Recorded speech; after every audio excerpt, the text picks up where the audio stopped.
Музыка астында тәмне язып алганнан соң район башлыгы Альберт Хуҗин спорт бәйрәмен ачты. Район башлыгы кросста катнашучыларны, йөгерү гармониясе командасын, гомумән спортны үзәтүчеләрне бәйрәм белән тәбрикләде.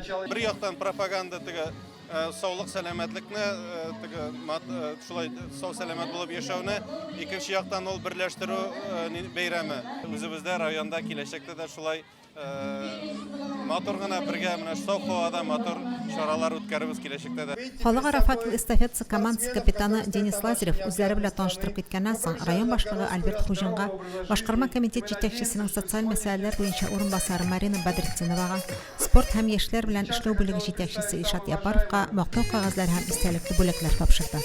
Йөгерү эстафетасына йөгерү гармониясе белән берлектә район хакимиятендә эшләүчеләр старт бирде.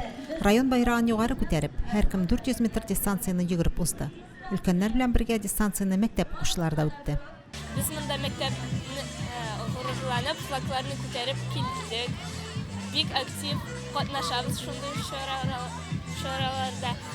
Без бик шат. Икенче тапкыр катнашам. Бүтән катнашучыларга уңышлар телим. Сәламәттәндә сәламәт акыл дигән әйтем нигезендә яшәргә тырышабыз, диләр катнашучылар. Барлык оешмаларда бу бәйрәмдә теләп катнашалар. Без дә үзебезнең коллектив белән бу мероприятиедә катнашабыз. Физик күнегүләр ясыйбыз.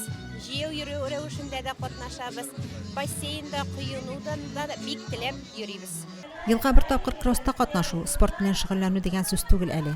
Һәр иртәдә гимнастика ясап, көн саен җыю йөреп, бассейнга барсак, спортка якынаю шул була.